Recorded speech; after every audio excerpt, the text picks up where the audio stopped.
To the outside world, they appeared to represent something increasingly rare in the entertainment industry, a marriage of substance. Livia poured her energy into Eco-Age, the sustainable fashion consulting agency she co-founded, and into the Green Carpet Challenge, which pushed the fashion world to take environmental responsibility seriously. Colin funded and supported her work publicly and without reservation. On red carpets, they looked grounded and real. Unlike couples who performed their happiness for the cameras, they seemed genuinely engaged with ideas bigger than celebrity. Friends, colleagues, and observers consistently described them as one of the solid ones. But marriages have interiors that photographs cannot reach. And inside the Firth marriage, something had quietly fractured years before the public ever learned of it. In 2015, the couple briefly separated. During that period, Livia had an affair with Marco Brancaccia, an Italian journalist she had known for years, who later claimed they met at a party at the Firth's home in Italy and that the affair lasted nearly 12 months, taking them across New York, Brazil, Iceland, and London. When the affair ended and Livia reconciled with Colin, Brancaccia accused her of then harassing him, a claim the couple reversed entirely, going to Italian authorities and accusing Brancaccia of stalking Livia, including sending her threatening messages and a compromising photograph. Colin stood publicly and unequivocally by his wife. Legal action followed. The case was eventually settled out of court in 2018. Then the full story began to surface. What had initially appeared to be a straightforward case of a devoted husband defending his wife from a disturbed former acquaintance grew vastly more complicated in the public telling. Brancaccia insisted the relationship had been long, consensual, and fully mutual. The narrative of the blameless wife and the threatening stalker became clouded with contradictions. And Colin Firth, who had attached his name, his credibility, and his long-cultivated reputation as a man of principle to the case, found himself in an almost impossible position. He had defended what he believed was true. The truth had turned out to be something more complicated than he had been told, or than he had allowed himself to see. The humiliation moved in layers. The affair itself, nearly a year, conducted across multiple countries while Livia told Colin she was traveling on business, was one layer. The public legal battle that had drawn his name into it was another. The scrutiny of headlines dissecting timelines, of commentators debating what he knew and when, was a third. And finally, there was the quiet collapse of the reconciliation itself. In December 2019, after 22 years of marriage, Colin Firth and Livia Gigioli announced their separation. Their joint statement was careful and measured.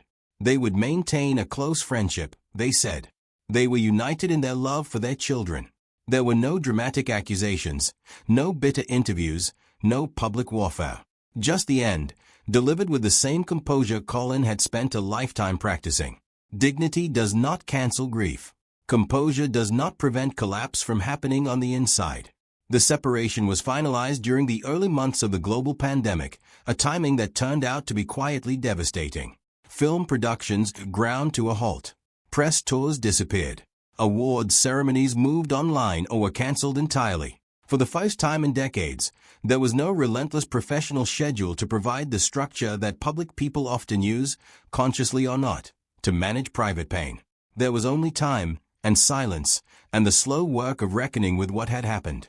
Friends later indicated that Colin sought therapy during this period, not to craft a public narrative of healing, not to prepare a comeback story, but to sit honestly with questions about his own patterns. Had he prioritized peace over honesty? Had his tendency to accommodate, to defer, to absorb rather than confront, created space for things to grow in the dark? Had devotion become, over time, a form of self-erasure? There were no explosive answers, and no public confessions. That has always been his way. Professionally, he continued to appear at events, give polished interviews, and promote new work with the same measured charm that audiences had always associated with him. What audiences saw was consistency. What they did not see, could not see, was the exhaustion that can sit behind the performance of steadiness in a person who is still, privately, learning to stand on entirely different ground. The ground had shifted professionally as well. Hollywood's relationship with its leading men has always carried an unspoken expiration date, and Colin was not exempt from that reality. After the King's speech, he seemed to have secured a permanent place in the upper tier. But prestige, as any veteran of the industry will quietly acknowledge, does not accumulate indefinitely. As Colin moved through his late 50s and into his 60s, the scripts that arrived changed in character. The romantic leads and emotional centers of stories were increasingly written for actors 20 years his junior.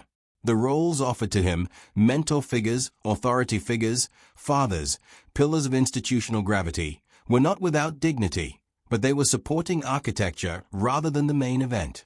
The Kingsman films provided consistent commercial presence, but stylish entertainment and legacy-defining work are not the same category of achievement, and he knew it.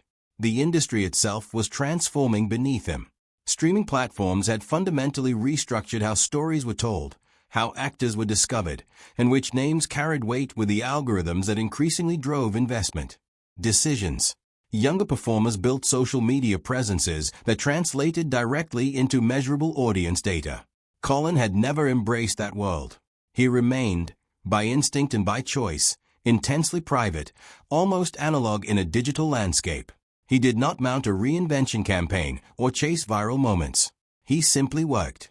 And steady work is not the same as commanding the room. Cultural dominance fades without drama. There is no ceremony that announces the shift. It happens in the gap between projects, in the short lists that don't include your name, in the greenlit films you are not attached to. In the midst of all of this, Colin took on a project that asked something enormous of him personally. He starred as Dr. Jim Swire in the Sky Atlantic and Peacock Limited series Lockerbie, A Search for Truth, which aired in early 2025. The series dramatized the aftermath of the bombing of Pan Am Flight 103 over Lockerbie, Scotland, in December 1988, which killed 270 people. Jim Swire, whose 23-year-old daughter Flora was among the victims, spent decades campaigning for justice and questioning the official verdict against Libyan national Abdelbet al-Megrahi. Colin said publicly that he felt just overwhelmed by the relentless sadness of Jim's journey, and that the script had hit him with immediate emotional force.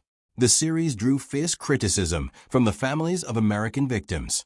Michelle Schuler-Lipkin, who lost her father Frank Schuler in the bombing, described the graphic recreation of the disaster as devastating to witness.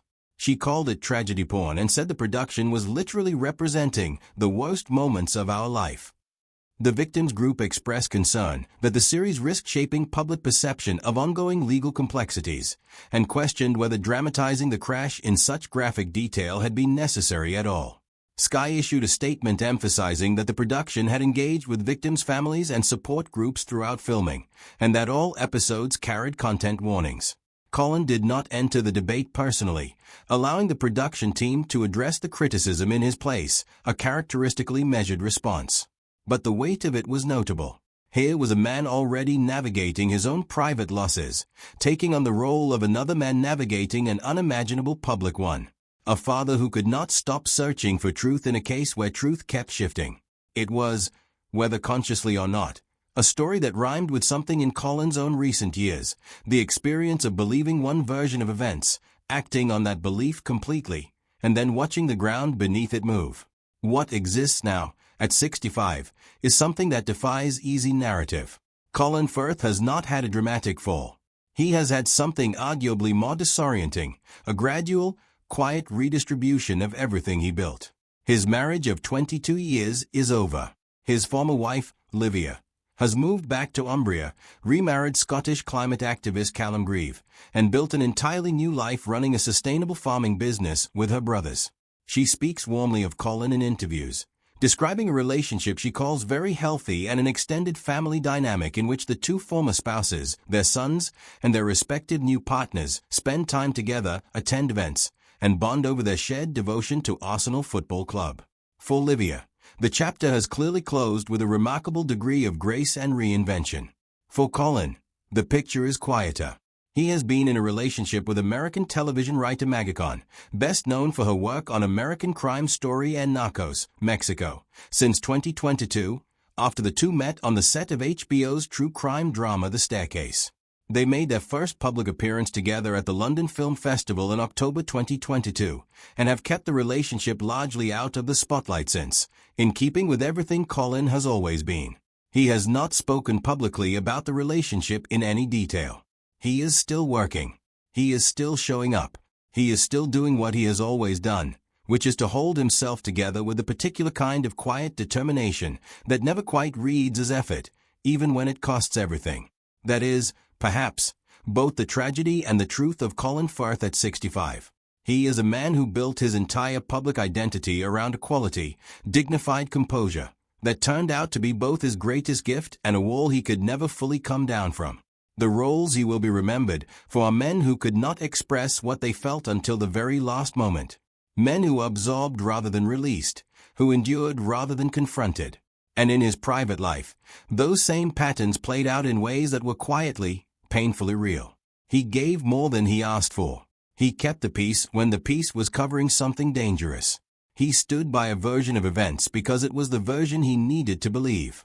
And when it all came apart, he did what he had always done. He bore it without theater, and he kept walking. There is a difference between strength and silence, between dignity and suppression, between a man who has processed his grief and a man who has simply learned, through decades of practice, to carry it so skillfully that no one can see the weight. Colin Firth may be all of those things at once. And at 65, surrounded by a rebuilt but deeply altered life, a loving relationship kept carefully private, adult sons he clearly adores, an ex-wife who has found her own peace, and a career that continues without the roar it once had, he remains, in the most honest sense, a man who refused to collapse. Whether that refusal is the greatest thing about him, or whether it has cost him something he will never fully name, is a question only he can answer. And if his life's work has taught us anything, it is that he probably never will.